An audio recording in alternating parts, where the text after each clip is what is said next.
आज मैं आपको नदरू के कोफ्ते बनाने बता रही हूँ। बिल्कुल नॉन वेज लगेंगे, जैसे गोश्त के बने हैं। इमेजिन नहीं कर पाएंगे ये वेजिटेरियन है या गोश्त के। इससे पहले मैं आपको नदर मुंजी की दे चुकी हूँ, वो भी बिल्कुल नॉन वेज जैसी है। अगर आपने बनाई होगी तो अच्छी लगी होगी, नहीं बनाई तो एक बार बना के तो देखिए, बहुत बढ़िया है। आप खुद कमेंट करेंगे कि वाकई समथिंग डिफरेंट। तो ये नदरों के कोफ्तों के लिए मैंने 300 ग्राम नदरू लेके इनको मिक्सी में पीस लिया। इनको बारीक बारीक काट के धो लिया और फिर ये पीस लिया, क्योंकि वीडियो लंबा नहीं हो जाए इसलिए पीस के रख लिया। और एक पूरा लहसुन डाला है साथ में पीसने के लिए, जो छिलके ऐसा हो गया। इससे पहले हम आपको मसाले बताएं। हम ये सरसों का तेल है, इसको हम गरम करना रख देते हैं। और एक तरफ हमने ये 1 टेबलस्पून बेसन लिया है, जिसे हम बिल्कुल सूखा ही कढ़ाई में भूनेंगे।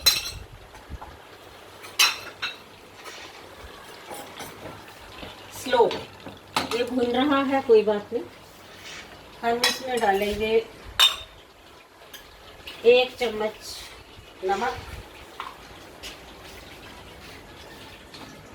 और 2 चम्मच मैंने ये धनिया जीरा पीस के रखा है बराबर बराबर, वो डाल दिया। 1 चम्मच भर के गरम मसाला डाल दिया और 1 चम्मच ये सौंफ का डाल दिया और नमक जितना आपको चाहिए। और हमने इसमें बड़ा आलू है तो 1 लीजिए, छोटे हैं तो 2 लीजिए। ये हमने बॉईल करके रखे हैं, इसको हम मैश करेंगे। और मैंने लाल मिर्ची का छिलका है, इसको पीस के रखा है, हम इसको भी इसमें पूरी मिला देंगे। मैं हमेशा मिर्ची पीस के डालती हूँ, नहीं है तो आप कश्मीरी मिर्ची पानी में घोल के डालते हैं। मसाले हमने मिक्स कर दिए, बेसन को देख रहे हैं जल्दी है। ये देखिए अब भून रहा है बिना ऑयल के, बस वो मारेगा फिर निकालेंगे हम इसको। अभी मैंने इसे स्लो में ही रखा हुआ, जब तक हम ये 2 आलू मैश कर लेते हैं। आपके सामने कर रही हूँ, ये मैं करके रख सकती थी, फिर मैंने कहा पूरा प्रोसीजर आप देखिए। बस ये 5-7 मिनट में तैयार हो जाए, कोई प्रॉब्लम नहीं, बिल्कुल कीमा लग रहा है।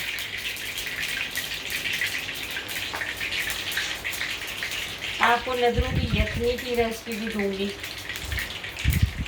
और भी कई रेसिपीज हैं इसकी, पंजाबी नदरू।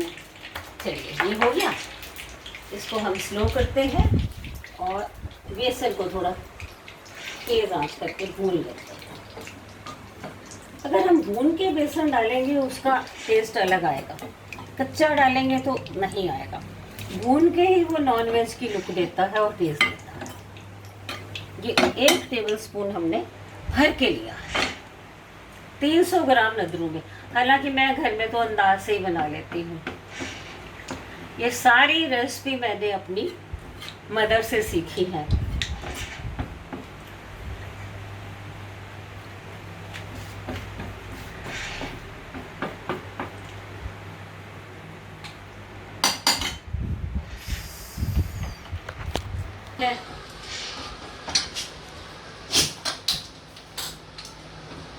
बस 1 मिनट और लगेगा, इसकी खुशबू आने लगेगी कि भुन गया है।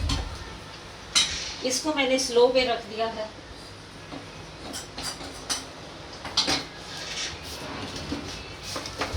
आप जब भी कुछ बनाते हैं सरसों के तेल में, तो उसमें थोड़ी सी हींग जरूर डालिए। हींग से टेस्ट बहुत अच्छा आता है। वो तो आपको मालूम ही है अंदाजे से कितनी डालना है, फिर भी मैं आपको बता देती हूँ। कि एक चने के दाने के जितनी डालनी है, हम डाल देते हैं।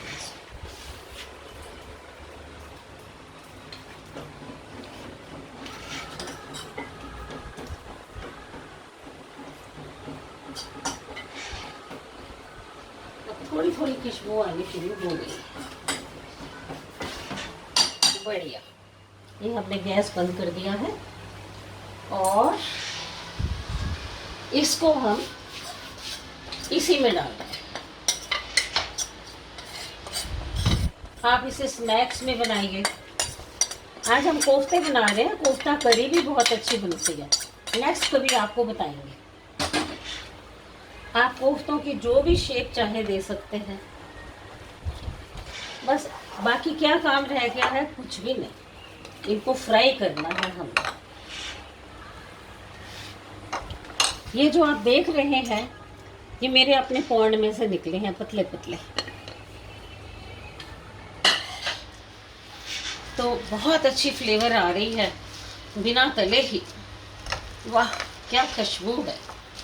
इसमें हमने सौंफ और सौंठ का मसाला भी डाला है। बस हो गया। हम इसे चाहें जो मर्जी शेप दें।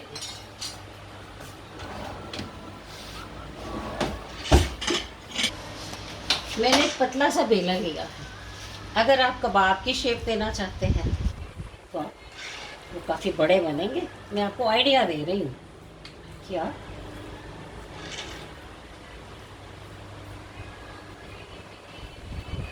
बीच में होल होगा, बिल्कुल जैसे कबाब की लो जो कोयलों पे भुने जाते हैं।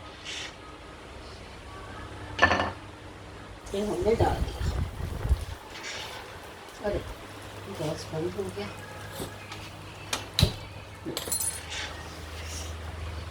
और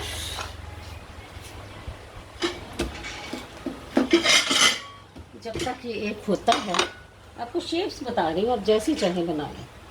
अगर आपने कोफ्ता करी बनानी है तो आप उसको बिल्कुल रिश्तों के जैसे बनाइए।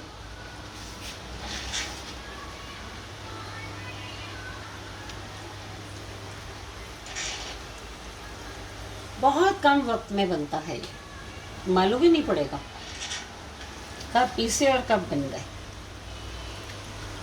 ये जब तक बन रहा है तो मैंने कहा मैं बनाती हूँ।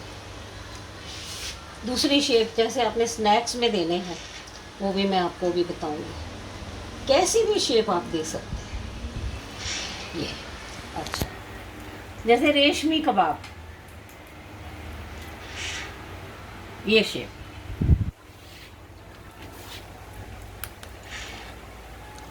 ये रेशमी कबाब की शेप है।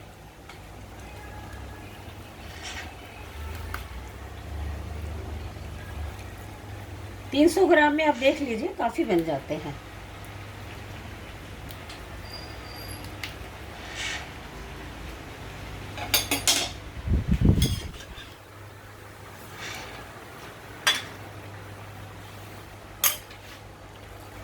और अगर आप पतले कबाब बनाना चाहते हैं तो आप एक चम्मच ले लीजिए। सारे ऑप्शन आपको बता रही हूँ। बहुत मोटे बनाने हैं तो बेलन है, नहीं तो ये देखिए बिल्कुल कबाब की शेप है। ये तो किंग कबाब बन गया। ये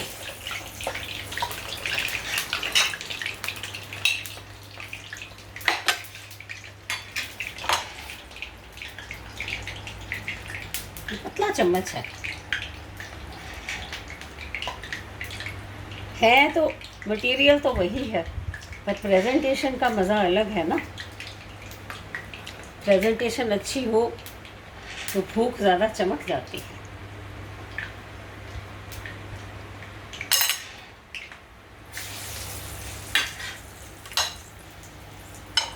हाथ तो लगाना ही पड़ेगा, बिना हाथ के तो बनेंगे नहीं। बस देखिए कितना टाइम लग रहा है, सिर्फ फ्राई होने का टाइम लगेगा इसको।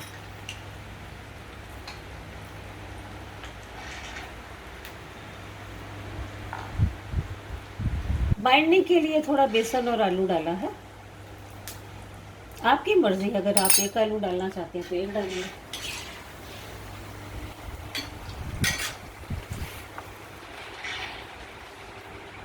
इसके हम 2 सीख कबाब ही बनाएंगे।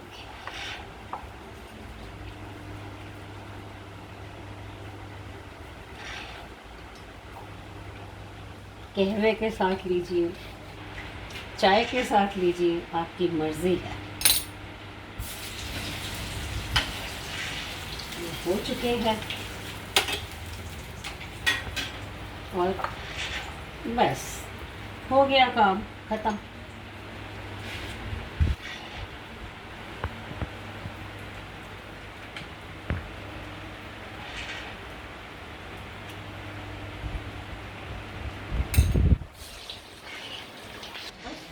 आप ही करो, मैं ये कंफ्यूज हूँ जरा, बस करो। लीजिए जी, आपके सीख कबाब भी बन गए हैं। अब हम इनको फ्राई कर लेते हैं। ये हो गए आपके रेशमी कबाब।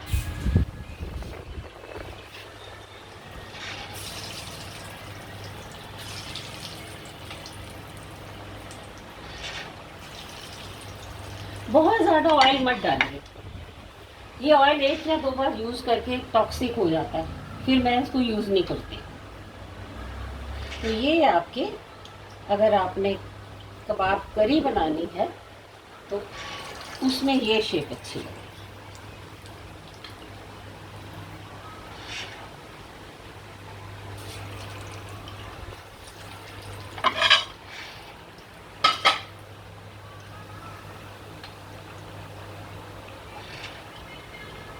इसके साथ मूली की चटनी बनाएं तो बहुत मज़ा आएगा। टिपिकल कश्मीरी अखरोट वगैरह डालकर तो तैयार है।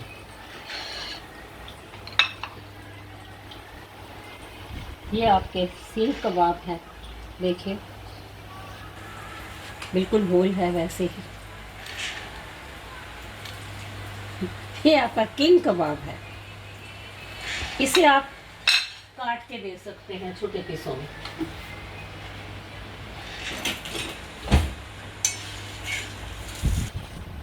ये हो रहा है।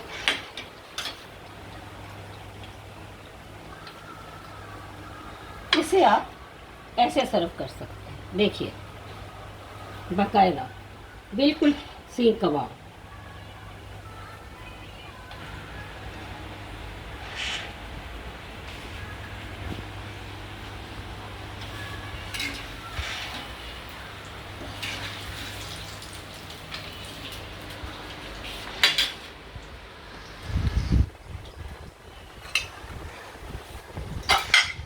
आपका ज़्यादा वक्त ना लेते हुए बहुत जल्दी मैंने कोशिश की कि आपको इसकी रेसिपी दे दी जाए। बस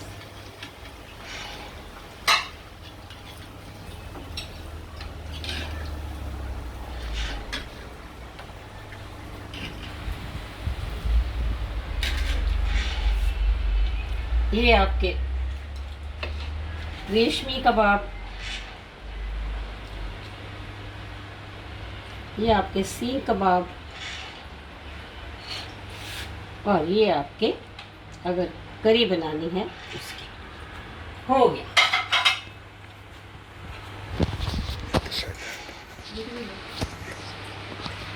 तो ये बने हैं। एक सेकंड।